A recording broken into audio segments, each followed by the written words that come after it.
You wake up on October 29th, 1929, and by the time you go to bed, the stock market has lost billions of dollars in value.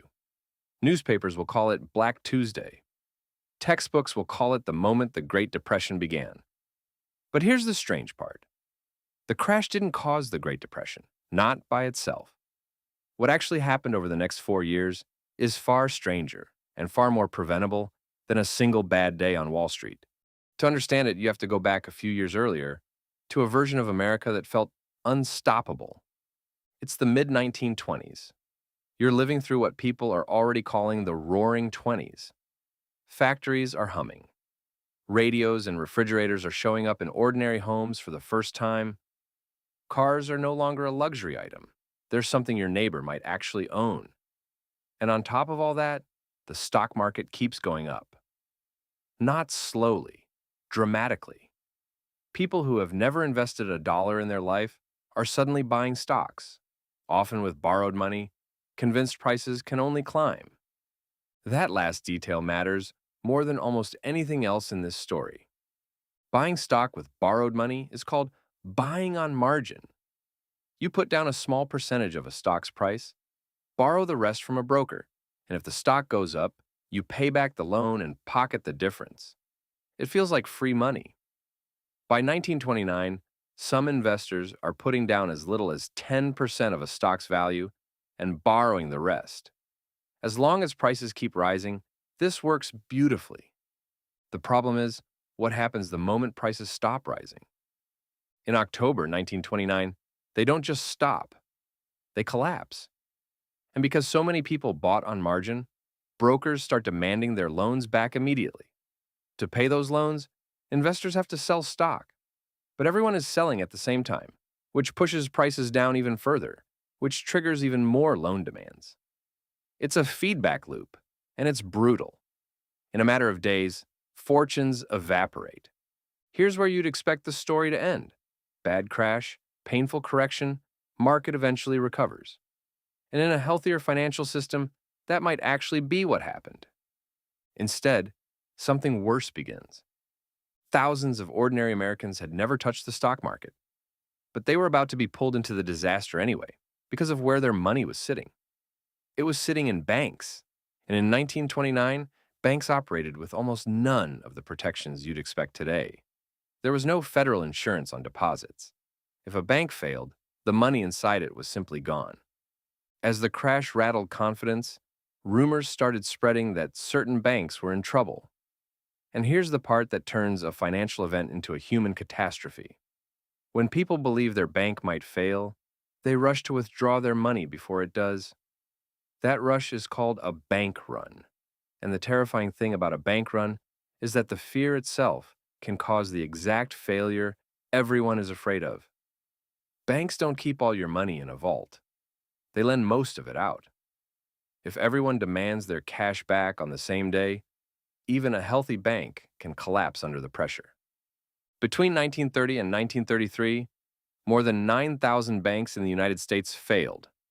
Picture that for a second. 9,000 times a community lost its local bank. And every family with savings, they're lost access to money they'd spent years earning. You'd think the government would step in quickly to stop the bleeding. This is where the story gets genuinely controversial, because for a painfully long time it didn't. Treasury Secretary Andrew Mellon, one of the most powerful economic voices in President Herbert Hoover's administration, believed the crisis should be allowed to run its course. His advice, according to Hoover's own later writings, was essentially to liquidate everything. Let failing businesses fail. Let overextended farmers go under. Let the excess get purged from the system. And a stronger economy would eventually emerge from the wreckage. It's sometimes called liquidationism, and at the time, it wasn't a fringe idea. Many economists genuinely believed recessions were self-correcting, and that government intervention would only prolong the pain. But the economy didn't self-correct. It kept falling. Part of the reason is a decision that, in hindsight, made an already fragile situation dramatically worse. In 1930, Congress passed the Smoot-Hawley Tariff Act, raising import taxes on thousands of foreign goods. The idea was to protect American jobs, by making imported products more expensive.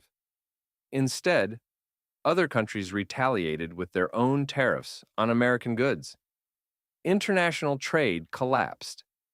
American farmers and manufacturers, who depended heavily on exports, lost customers almost overnight, adding another wave of business failures on top of everything else. Then, there's the Federal Reserve, whose job is supposed to be preventing exactly this kind of spiral. Instead, in the early 1930s, the Fed actually raised interest rates and allowed the money supply to shrink at the precise moment the economy needed more credit flowing, not less.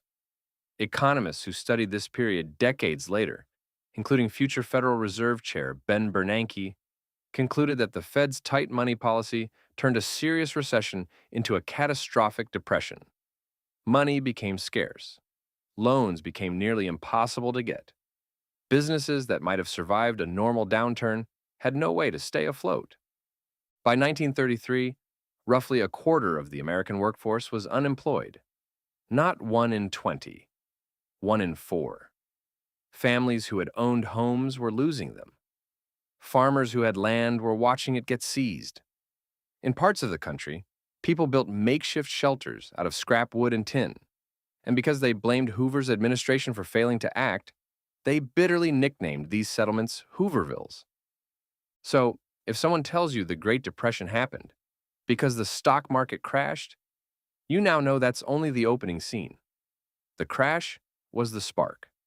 What turned it into a decade-defining catastrophe was a chain reaction, a financial system with no safety net, a government that hesitated, a trade policy that backfired, and a central bank that tightened credit exactly when it should have loosened it.